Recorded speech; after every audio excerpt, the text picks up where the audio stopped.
हमने खुद नहीं पढ़ी इसको, हमने तो खुद नहीं पता ये क्या चीज है। आपको नहीं लगता खुदा आपसे पूछेगा? खुदा आपसे पूछेगा, जमीन पे भी पूछेगा और आसमान पे भी पूछेगा।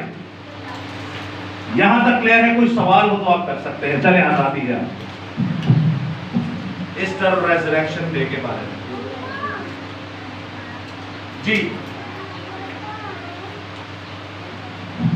ओके की रिपोर्ट है। हम बड़ी बरकत दे। आगे चलते हैं हम अपने टू दी पॉइंट एक और टॉपिक की तरफ। आप देखते हैं बाइबल मुकद्दस में हमारी बहन बेटियां जब जाती हैं कब्र पर, कब्रें आपने बहुत सारी देखी होंगी। बड़े बड़े नबियों की कब्रें देखी होंगी, बड़े बड़े रसूलों की कब्रें देखी होंगी, बड़े बड़े अंबिया मुरसलीन की कब्रें देखी होंगी, बड़े बड़े अंबिया अकबर की कब्रें देखी होंगी, बड़े बड़े अंबिया असगर की कब्रें देखी होंगी, बड़े बड़े जय्यद बापों की कब्रें देखी होंगी, बड़े बड़े आपने पैगंबरों की कब्रें देखी होंगी, बड़े बड़े सूरमाओं की कब्रें देखी होंगी, बड़े बड़े बादशाहों की कब्रें देखी होंगी, बड़े बड़े आपने बड़े बड़े सियासी लोगों की कब्रें देखी होंगी, बड़े बड़े फिलोसोफर्स की कब्रें देखी होंगी। कभी कब्र चो आवाज आई है? कभी किसी कब्र चो आवाज आई है? बड़ा पॉइंट वाला बात है ये। कब्रें दुनिया में भरी पड़ी है।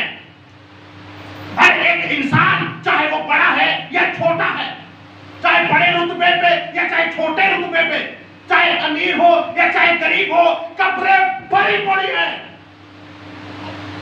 आप किसी भी मुल्क में चले जाएं, किसी भी इलाके में चले जाएं, किसी भी शहर में चले जाएं, किसी भी कॉन्टिनेंटल में चले जाएं, किसी भी बड़े आजम में चले जाएं, कब्रें सारी भरी पड़ी हैं।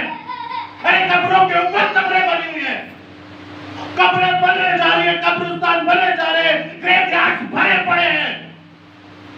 हर एक कब्र के अंदर मुर्दे हैं, मुर्दे में तो उनकी हड्डियां हैं, हड्डियां में तो उनका जिस्म है, उनके जिस्म में तो उनके बाल हैं। कब्रें बड़ी बड़ी हैं। अगर कुछ भी नहीं हजारों साल पुरानी कब्र है तो वो कब्र आज भी है और बंद है, लेकिन आपके और मेरे यीशु की कब्र में से आवाज आती है कि तुम जिंदा को मुर्दों में से क्यों ढूंढती हो? वो कहता है कि खुदा